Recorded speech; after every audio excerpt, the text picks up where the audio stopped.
Hello, my name is Dr. Drtredtv, and I'm a doctor of chiropractic, and I'm also the owner and the doctor at the Slim Body Laser Spa located in Stewart. And I'm here to talk about chiropractic today. So originally, I'm a chiropractor. 34 years I've been in practice. My father graduated from Palmer School of Chiropractic back in 1950. He raised all of his children with an idea of health and wellness from a chiropractic point of view. I'm so grateful for that knowledge that he gave us and that chance to be healthy and to have options. I'm not against medicine. Trust me, I understand the importance of medicine, but in chiropractic we have a saying. It's chiropractic first, medicine second, and surgery last. Yet most people are putting medicine first, and then of course surgery and things last. They can do surgery before anything else, and that's crazy. It's not a great idea. So this is a presentation that I had given to my clients many years ago, and I revamped it a little bit. So I hope you enjoy it. I'm going to bring it up on screen here and minimize me off to the left, and let's get started. I see. This is a presentation, and your life and your health is dependent on a free flow of energy from the brain to the body. Chiropractic adjustments ensure that this flow of energy remains uninterrupted, and thus your body will be able to heal itself. Okay, and that's just a basic summary of everything I'm going to go into here today in this presentation. Is your body has the ability to heal itself, and it's truly far greater than anyone has really allowed you to believe. This is something that has been we've been lied to about this. Okay, and your body is incredible. I mean, just incredible at healing. It's the only thing that heals. When you break a bone, we put it in a cast and a splint so it heals straight. It's going to heal regardless. When you have a cut and you put a band-aid on it, the band-aid is there to prevent the dirt from getting in it so it heals without a scar. But trust me, it will heal without it. When you get sick with an infection and somebody puts you on antibiotics, antibiotics are simply to overcome some of the bacterial load from the bacteria, and it doesn't heal the body. The body heals itself. And so we're very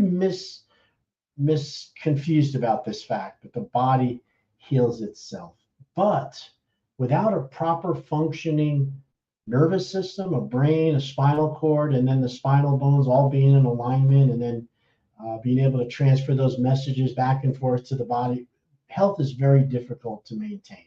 So that's where chiropractors come in. All right, so I hope you enjoy this. So let's get started. All right, now modern medicine, are they truly the guardians of our health? We've given them a big role. So we're going to go over some facts about healthcare in America, the costs of healthcare in America.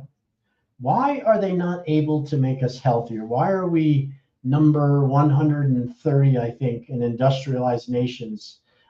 We spend more money than most of the nations put together, yet our level of health and longevity is less than, there's 100 other countries that are healthier than we are. And why is that? And also, I'm going to go over a little bit about the business of medicine here, okay? So, in 1960, your chances of dying from cancer were 1 in 30. And your chances of dying from heart disease were 1 in 10. Today, when I did this talk in 2009, it's still the same. Your chances of dying from cancer are 1 out of 3. And your chance of having die from heart disease is 1 out of 2. So turn and look at your friend or your family, and if there's somebody next to you, one of you are going to die from heart disease. That's the statistic. And if there's 3 of you there, one's going to die of cancer. In 1960, that was 60 years ago. I'm 62. I was born in 1960. Your chances of dying from cancer were 1 in 30. And heart disease, 1 out of every 10. 1 in 3 adults, or 69 million persons, suffer from arthritis. 17.5 million persons have diabetes, and there are 1 million new cases each year, costing a staggering $174 billion per year. The Iraq War has only cost us around 50 billion. So, in the USA, in 1998, 67% of the persons who saw their MD had received a diagnosis of depression. 67%. The use of antidepressants, Prozac, in the USA is growing faster than any other drug ever produced. In the USA, 6.5% of the children who see an MD for emotional behavioral problems are given antidepressants. In the general population, 11% of the women and 5% of the men are taking some form of drug for depression. That number has been eclipsed by the use of semaglutide and Ozempic right now. Prozac was made by Novo Nordisk, which is the company that made Prozac. Now they've created the semaglutide and Ozempic. It is the #1 prescribed drug today. Just to bring you a little knowledge about that. In the 2000 edition of the Journal of the American Medical Association, the industry's paper, publication, says that the USA spends more than 13% of its gross national product on healthcare. The USA is ranked 37th in the overall health system performance, putting us between Costa Rica and Slovenia. The USA is ranked 24th of the WHO nations when it comes to healthcare. The 2000 edition of the Journal of the American Medical Association reports the following: 30% of all hospital discharges on people that are over 70 years old have a diagnosis of an adverse medical event while under care at the hospital. 30% have been injured somehow. Adverse medical event is what they call it. 12,000 of your friends and people you know die per year from unnecessary surgery. 7,000 deaths a year from medication errors in hospitals. 20,000 deaths per year from other errors in hospitals. 80,000 deaths per year from nosocomial infections. And these are infections that we get being in a hospital because they have so many germs. 106,000 deaths per year from non-error adverse effects of medicine given properly. Now, this statistic came up when Clinton was, I remember this very well, and he did a study, Clinton, did a study on how many unnecessary, medical mistakes were being held, and it was over 200,000 even back then. I think it's gotten more since then, but it sure hasn't gone down. So 200,000 people will die due to medical errors in the USA this year. That is equivalent to 2 747 jumbo jet airliners crashing every day. Think of how you would be surprised and appalled if you found out that 2 jumbo jetliners every single day crashed and burned and nothing was done to really change it, to stop that from happening. 2 planes full of people every day. That's how many people are dying from medical errors in the USA in the year 2000.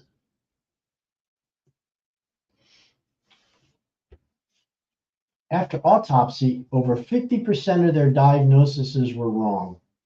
So what happened is the Harvard University did a study on the effectiveness of diagnoses, and they wanted to know just how many people, how correct they were when their diagnoses. Now, Harvard has the ability to take people through their illness and then take care of them, and then a lot of people, if they do die, they can do the autopsies.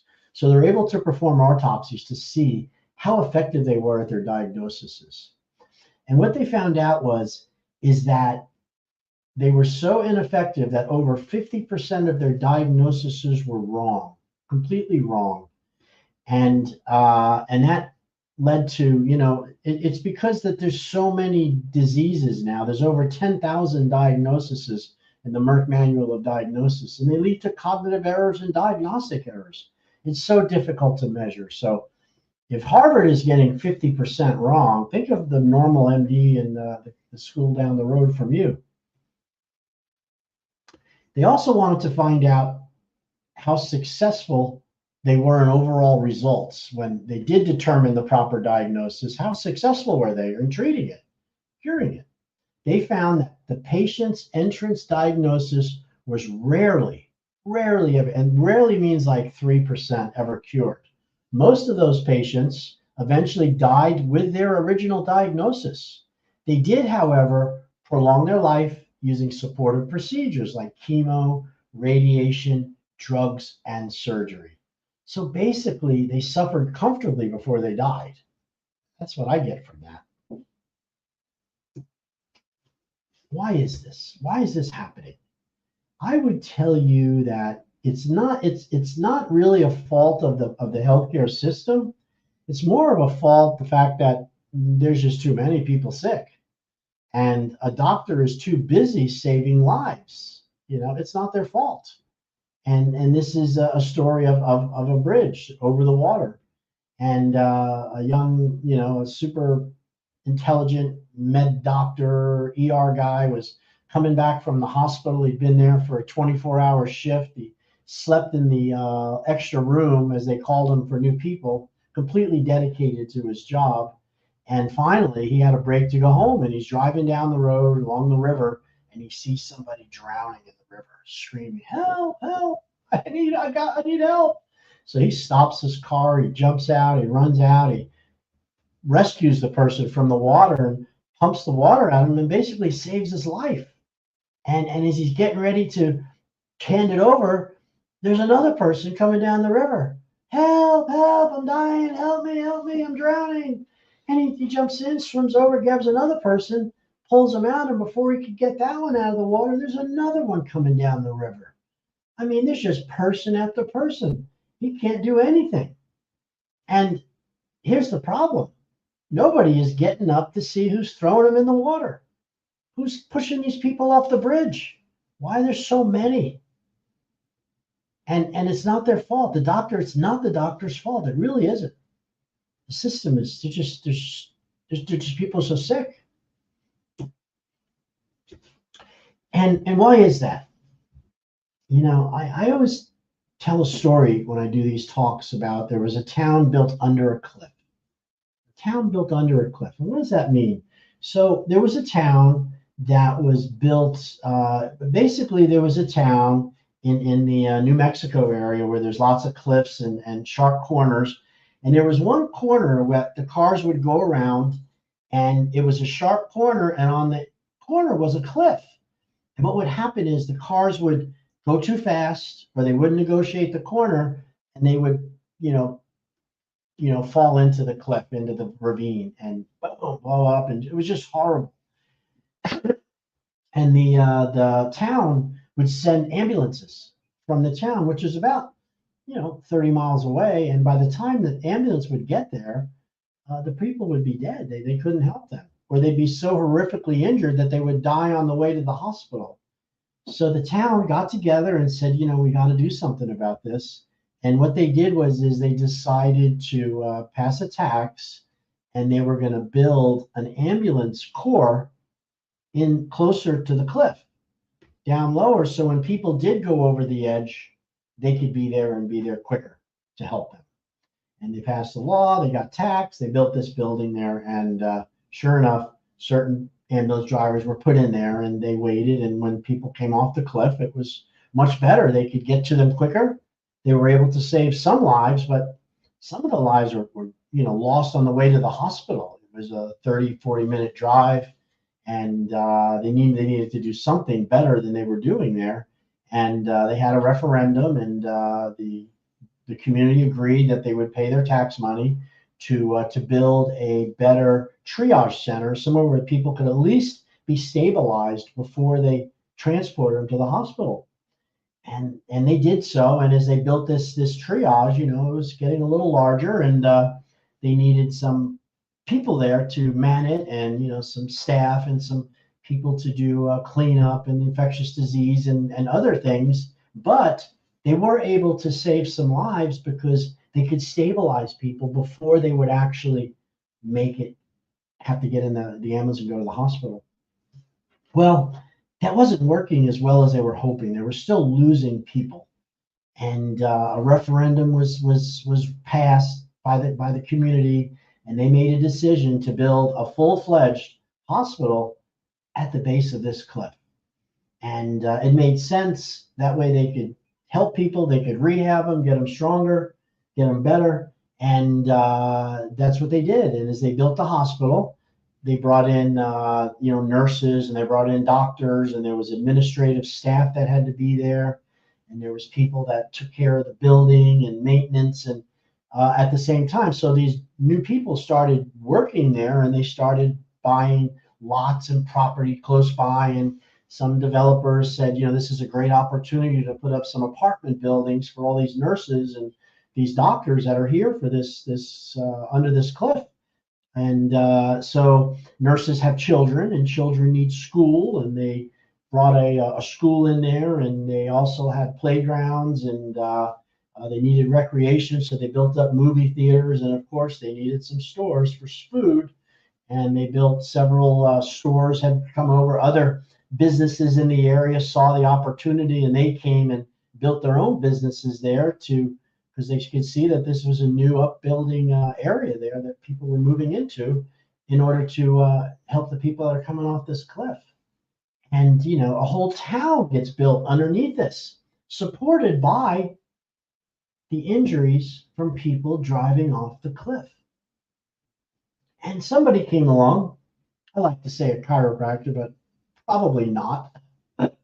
And somebody goes, wow, why don't you put a fence up or a guardrail up along that cliff, and or alert people that there's a cliff and force them to slow down or something to stop it? The town was horrified. Well, that's misinformation. What do you mean? Walls don't work. They'll still go over it. They'll bust through it to get through it. Yeah, but it might help. Yeah, well, you know what? You're a kook. Get out of town. We don't want to hear about it. Everything is fine. We're taking care of people. We don't need to do that. And then somebody else comes along and says, we need to figure out, maybe we're diverting the road a different way so it doesn't turn so sharp up here. And then the ecologists in the area, that means we're going to have to plow into an area where there's this protected frog that lives up there in that one area, and he's a lone survivor. And if we divert the road, that frog's going to perish. So are you okay with killing frogs or these beautiful little animals? That's what's going to happen if you divert the road. In other words, everybody fought it, and they never corrected the curve. They didn't put up a fence. And to this day, that town is still there, making money, surviving, building economy off of a cliff where people are perishing. Now, obviously, that's a fictitious story. But you know what? There's a lot of truth in that. You know it, and I know it. Medicine is big business. And I did a little research. I went on ChatGPT, and I said, give me the top 10 most successful business models in America today. Top 10.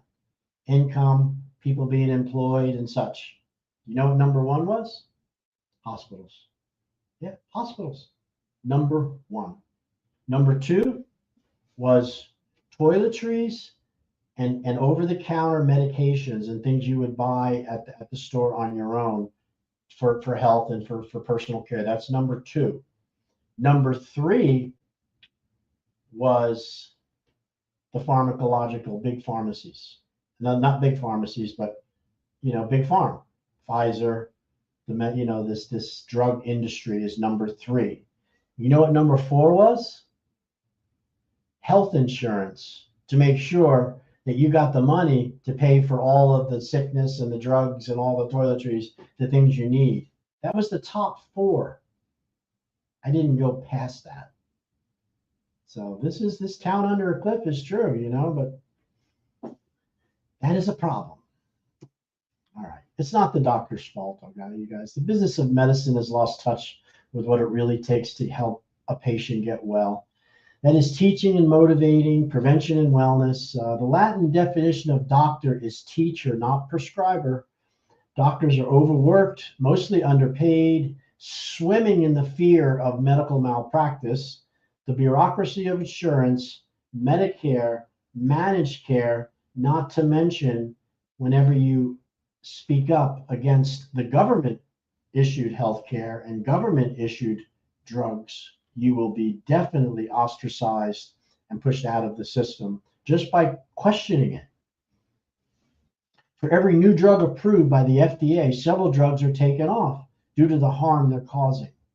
They're so inundated by sick people, they don't have the time or the chance to teach prevention or motivate wellness.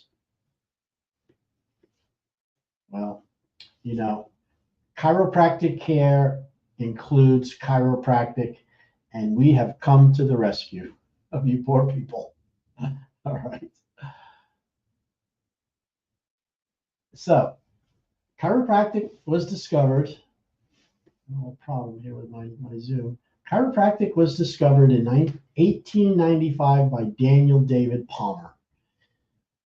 The story goes that Harvey Lillard was a janitor in the Ryan block where Palmer had his office. Harvey Lillard had been so deaf for 17 years that he could not hear the racket of a wagon on the street or the ticking of a watch. Palmer made an inquiry as to the cause of his deafness and was informed that when he was exerting himself in a cramped, stooping position, he felt something give away in his back and immediately became deaf. An examination showed a vertebra racked, meaning misplaced from its normal position. Palmer reasoned that if the vertebra was replaced, the man's hearing should be restored. With this object in view, a half an hour's talk persuaded Mr. Lillard to allow him to replace it. He said he racked it into position by using the spinous process as a lever, and soon, it was 3 days actually, the man could hear as before. There was nothing accidental about this, as it was accomplished with an object in view, and the result expected was obtained.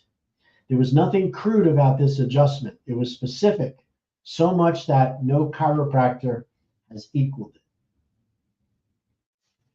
His son, B.J. Palmer, D.C., Ph.D., is the man who actually developed the art, the science, and the practice of chiropractic as we know it today.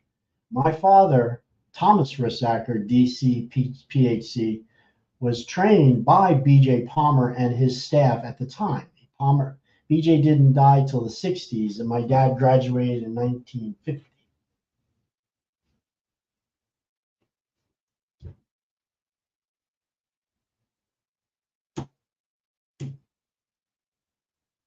Never get a wireless keyboard.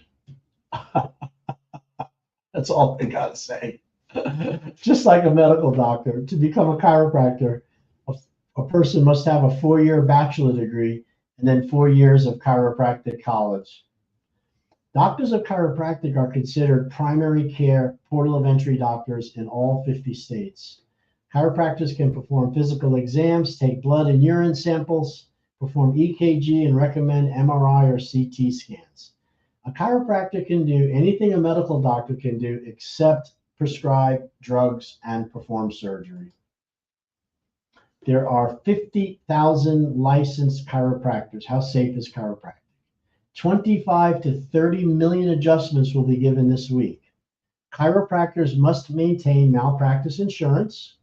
The average cost for chiropractic malpractice is around $1,500 to $3,000.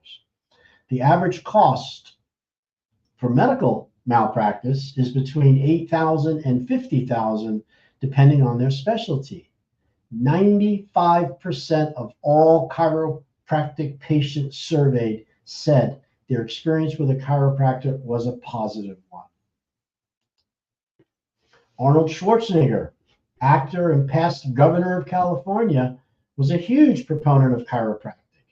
He says, I am very fortunate to have an in-house chiropractor with Dr. Franco Colombo, DC. He adjusts my wife, my kids, me, everybody gets an adjustment. We always feel great when Dr. Franco leaves. That's why I travel around the world speaking very highly of doctors of chiropractic. You chiropractors are miracle workers. Tiger Woods, golf celebrity, chiropractic patient. Being a chiropractic patient has really helped me a lot, Tiger Woods says. When I was in a growth spurt, my back became very sore and I was weak. My chiropractor really helped me a lot. Not only did he adjust my spine, but he gave me exercises also. If you are tall or gangly like to play sports, I would recommend seeing a chiropractor. I think if you're breathing, you should think about it. Emmitt Smith, pro football star, chiropractic patient. Emmitt Smith said, I found a chiropractor really good at balancing out my body to make sure my hips are rotated right and my body is functioning properly. Anyone who suspects Smith is exaggerating his chiropractic role in his career need only look at the 33-year-old running back's eyes when he talks about chiropractic. If you have traveled, done what I've done, and seen the results from seeing the chiropractor, then you would understand where I'm coming from. The Yankees baseball team are chiropractic patients. The Yankees are hiring a team chiropractor. My chiropractor is amazing, says center fielder Johnny Damon. I just hope the team seeing the chiropractor translates into better results on the field, not just for me, but for the entire team.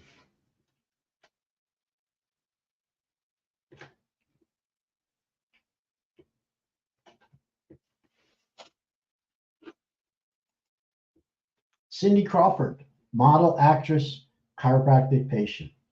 Once we had Presley and Kea, it was only natural to have regular checkups after they were born and go for regular checkups to keep them healthy. Richard Gere, actor and chiropractic patient, benefiting from regular chiropractic adjustments.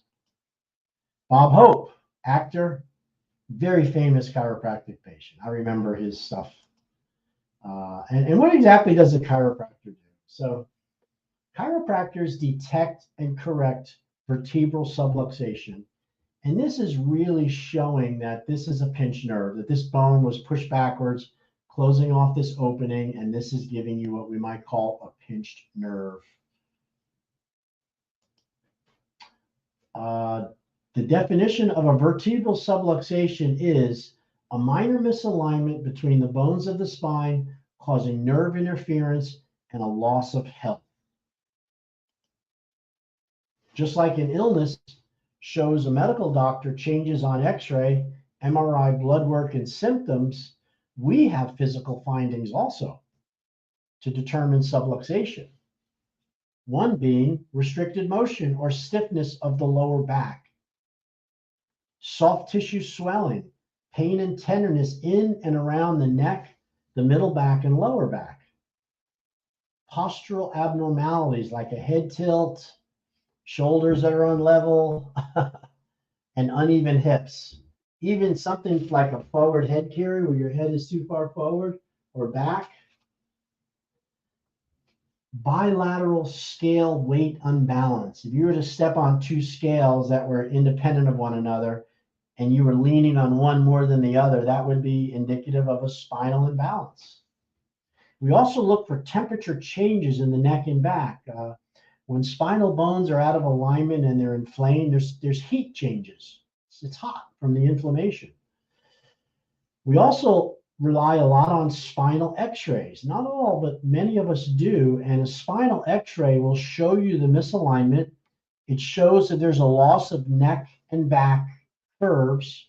It also shows the presence of osteoarthritis, which is why x-rays were very, very beneficial. And then, of course, subluxations show up with nerve problems. That would be numbness or weakness in your arms, your hands, your legs or feet, reflex changes and muscle atrophy of muscle groups could be very indicative of subluxations, spinal misalignments. So why is taking care of your spine so important? Why? Because it protects the delicate spinal cord and the spinal nerves. If there were no spinal nerves exiting from between the bones of your spinal column, other than having pain and stiffness, we would not exist. Trust me. A big bottle of Advil can treat pain and stiffness. However, when your spine goes out of alignment, it eventually causes nerve interference. It pinches those nerves and nerve damage, and this will ultimately cause dis-ease and symptoms. So many of you out there can have a spinal misalignment affecting the nerve and not feel it in your back, but you'll feel it in the extremity, or you'll feel it in your feet, or maybe you'll feel it in your stomach. These spinal misalignments left uncorrected can and will lead to an untimely death.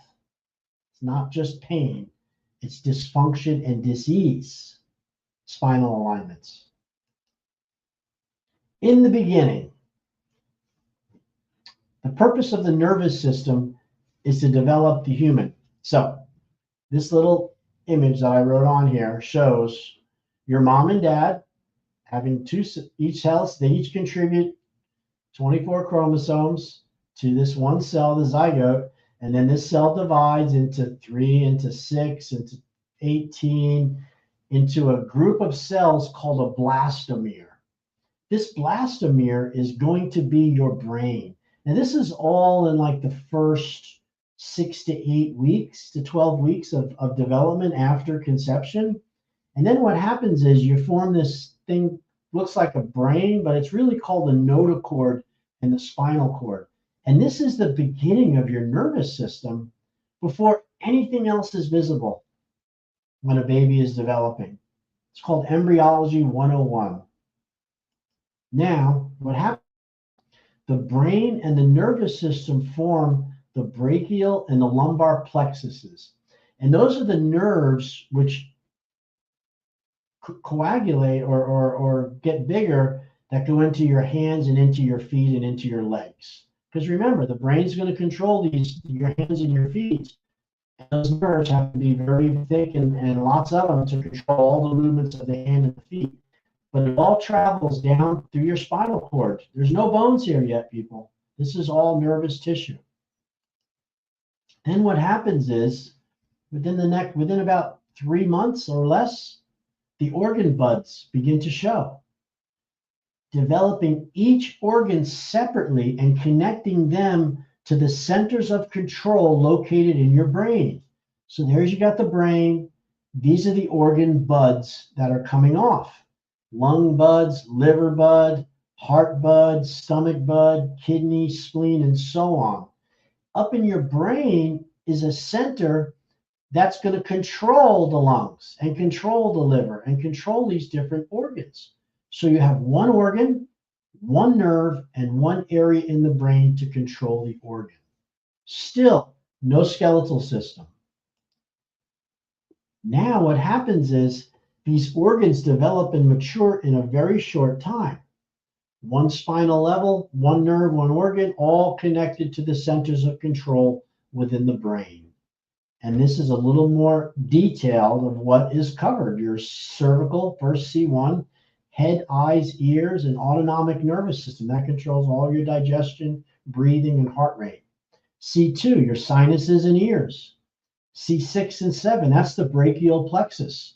Shoulders, arms, hands, and also to the thyroid gland. T2, a little down the spine, top of your shoulders, it feeds your heart and lungs. T5 and T6 controls the stomach, liver, and spleen. T8, 9, and 10, thoracic, as you're going down towards the lumbar, we're now controlling the pancreas, the gallbladder, the kidneys.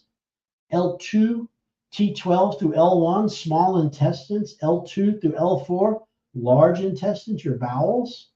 L4 to S1, legs, knees, feet. S1 to S5, your sexual organs, all traveling down your spinal column. So what happens is, once this is becoming, more and more pronounced, the spinal bones and the skull finally form to protect the delicate brain, spinal cord, and spinal nerves. So the brain is protected by the skull, and these black rings are your spinal bones.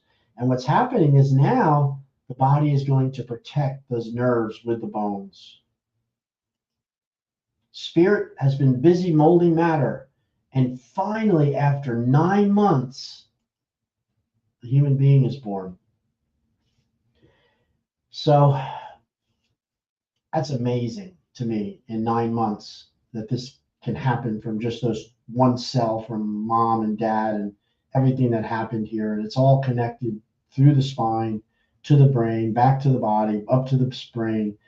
And hence we have a human being. This is Gray's Anatomy. This is a chart of the autonomic nervous system. And this is something that all doctors study from. So medical doctors know this, okay? On the left side, you have the brain stem and the spinal cord going all the way down, okay? And this would be the brain stem, this would be the middle back, and this would be the lower back. This autonomic nervous system you see here, this is a group of ganglions or neurons that are located alongside the spinal cord, and these control the autonomic nervous system. And what autonomic means, this is the innervation of all of the organs in the body, and this is what would be the automatic things: the breath, the heartbeat, the contraction and relaxation of small muscles, your pancreas, secreting enzymes, your liver cleansing and doing what it does, all the way down to your stomach, to the acids that are secreted, to your spleen, to all of your immune systems, your glands, your tissues. These actions are created autonomically. So this is the autonomic nervous system, but it has to travel through from the brain to the autonomic nervous system through the cord. And this is where we can have problems. We can get pinched. The central nervous system controls all of your bodily functions by either stimulating or inhibiting various organs and systems. So this chart shows the two nervous systems which are fighting for dominance all the time. You have the parasympathetic and the sympathetic. The sympathetic, even though it sounds like it should be sympathetic, this is your fight or flight. This is the one that gets you out of a pickle. You're at the watering hole and the tiger shows up. He eats one of your friends and he's coming for you. And you're going to have, your pupils are going to dilate, your mouth's going to go dry, your heartbeat's going to race, your bronchi, your lungs are going to open up, they're going to dilate. You're going to inhibit all peristalsis and secretions because you don't need to digest food, you got to run. Converts glycogen to glucose, produces adrenaline, and inhibits bladder contraction. This is what happens when you run and fight. Everything speeds up. On the left side here, we have the parasympathetic. This is when the tiger leaves, you feel safe, and you're home in your cave, and now you're hungry. You get saliva flow. Your heartbeat slows down. Your bronchi starts to close up and constricts a bit. You now have stimulates peristalsis and secretion so you can start digesting food. It also stimulates the release of bile and it contracts your bladder. This is called the feed or breathe. So all the nervous system either speeds things up or slows things down. And what's important to understand about this is you can't have them working both at the same time. You can't be accelerating your heartbeat at the same time decelerating it. You can't be dilating your bronchi at the same time you're constricting it. This is the source of a lot of illness and problems in everybody. And by the way, medicine is only treating these, they call them symptoms.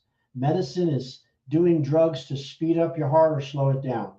They give you inhalants to either open up your lungs or slow or close them down. They either stimulate peristalsis or they inhibit peristalsis with drugs and Tagamet and protease inhibitors.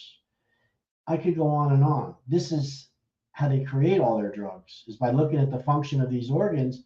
But the problem with drugs are they're only treating one part of it. They're not looking at the whole organism. And thus, you can create other problems as a result of that. All right. When spinal bones are aligned properly, there is a complete transmission of nerve impulses from the brain to all parts of your body. This equals good health. And these are three vertebral segments, V1, V2, V3. These are the openings where the nerves come out. You see this big hole, and those are good alignment. So those holes are nice and wide and open. Now, this is what happens when you have a pinched nerve or a misplaced vertebra. There's V1, V2, and V3. And now the opening where the nerve came out has been changed in its shape. On an x-ray, we call this a figure 8 deformity. It looks like an 8 because the oval is now moved and it's pinching the nerve. This is creating the problems with the nervous system, with the organs, with your hands, with your feet. Depends on where the bone is and what area it controls. The brain is connected to each and every tissue cell in the body. This information must travel down the cord and then back to the brain. So this little chart shows you that there is a flow of information which is produced by the brain. It travels down your spinal cord, goes out to the organs. The organs take the information and then they do whatever it is they're supposed to do. And then they send information back up to the brain so the brain can control and coordinate these functions. Without the brain controlling and coordinating, none of these functions would happen. That's why you cannot cut nerves. If you cut nerves, people die. But what's happening is spinal subluxation is creating an interference to this flow of energy. And when you interfere with the flow of energy, you get sickness, disease.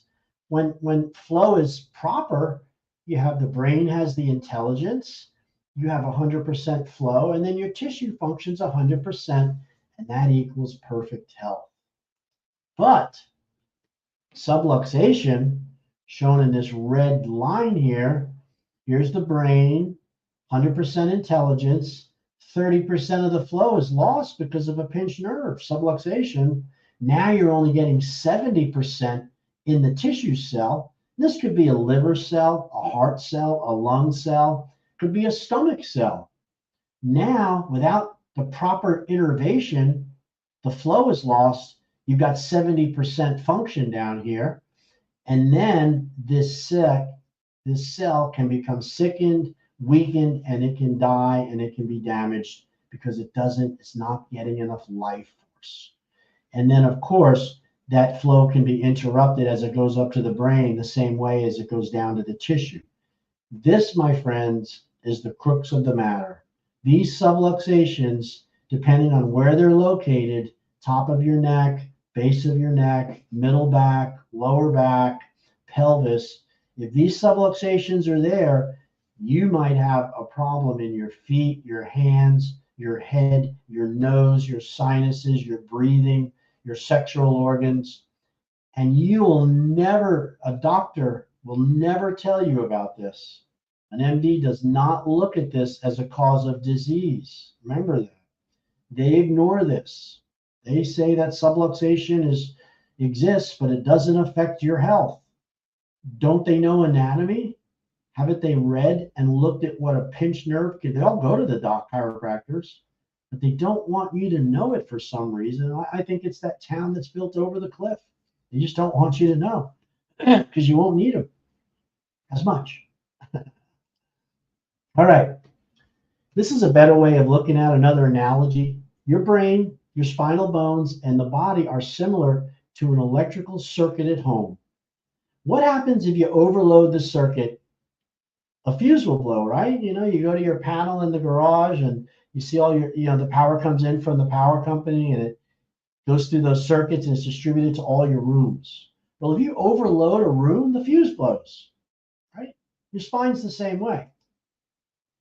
These appliances on the circuit that blew the fuse are replaced by stressors like pain, job stress, family stress, financial stress, anger, and patience. So the brain is an electrical circuit which has to make a complete continuation from the brain to the organs back up to the brain. And in the form of your home, if you don't unplug some of the appliances in the kitchen, you can keep putting that switch on as many times as you want. If you don't take some of the load off, the fuse is going to blow. And that's the same way your body works, except instead of it being appliances, it's your spouse that you're unhappy with or pestering you about something. You're suffering with financial worries. Your in-laws are moving in. Fox News or CNN is putting out things you don't want to hear and you're angry over that. Maybe you've got some health problems. Maybe you're fearing some job loss, or maybe you had an injury like somebody hit you with a car.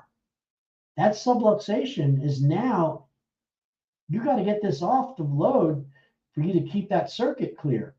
There's too many stressors, blow the vertebral subluxations. Bones actually move out of place when you're under enormous amount of stress because the muscles that support it will become spasmodic and eventually they can pull and wrench the vertebra to the side without being hit by anybody, you guys. Stress. When these stress circuits overload a fuse, your spinal alignment will blow and you'll get sick. Just like flipping the switch to turn the lights on, chiropractors, by adjusting misplaced vertebra, restore the power back to the body. An adjustment turns the power back on and restores the body's ability to heal. In order to stay healthy, you must do things to keep yourself healthy each and every day for the rest of your life. Nothing is stationary. Health is not stationary. You're either moving towards health or you're moving away from health. Do you really understand this? So these are the 6 pillars of health that I think are critically important, along with getting a good chiropractic examination. First would be the law of nourishment, the law of movement, the law of internal and external cleanliness, the law of rest and recuperation, positive thoughts and control of your emotions, and a functioning spine and nervous system. 6 pillars of health: food, exercise, cleanliness, rest, positive thoughts, a functioning nervous system and spine. First one, law of nourishment. Come on, you all know this one. Fruits and vegetables, lean protein, super important. 75% of your diet should consist of these. Fruit and vegetable diet, eat less sugar, fat, less dairy products, less processed foods, and eat more complex carbohydrates. Law of movement. Nature will eliminate that which is not moved. Most stiffness and arthritis are because many people violate the law of simple movement. You may have the very best nutrition. However, movement is the distributing agent of the body. Movement carries the nutrition to the cells, and movement carries away the toxins. We must move every body part every day in every way. If you need a handout on stretching, you can send us an email. I'll give you a handout on stretching. But arthritis can be pushed back by moving and exercising the joints daily. Join a yoga class. The law of internal and external cleanliness. It's called the law of sanitation. Most persons understand the importance of showering every day, but few people treat the inside of their body as good as the outside. You should perform cleanses like colonics, herbal teas, juice fasts, and fruit and vegetable cleansing. Excuse me. You should perform cleanses like many people from other cultures perform rigorous cleansing regimens, too numerous to explain here. We recommend the CT Interclean diet, which is available at the front desk to our patients. Do not try any cleanse without consulting with your doctor first. Poisons are friends, and we had poisons for a long time, and you want to get rid of them. You might be very unhappy for a while, so you might want to do it with medical clearance. The law of rest and recuperation. It is a law that the body needs sufficient rest and recuperation in order to maintain good physical and mental health. Most fatigue, depression, mental confusion, muscle soreness are caused by not getting enough sleep. Animals know when to sleep, but we humans do not follow our normal inclination to sleep. We stay up late watching TV. We artificially light our world way past dark, and this confuses our circadian rhythms of rest and wakefulness. Suffice to say, if you need an alarm clock to wake up, you are probably not getting enough sleep. Positive thoughts and control of your emotions. It is a fact that thoughts must either be positive or negative. Positive thoughts build us up and help us to be healthy. Negative thoughts are like poison. They tear us down and the things down around us. So be positive. An optimist will live 5 to 10 years longer than a pessimist. Anger, resentment, criticism, jealousy, vanity, gossip, slander, deceit, selfishness, these all produce disturbances in the body leading to illness and disease. We are having a Raise of the Dawn class led by my brother, Todd Rissacker, and me, Dr. Tread. We are having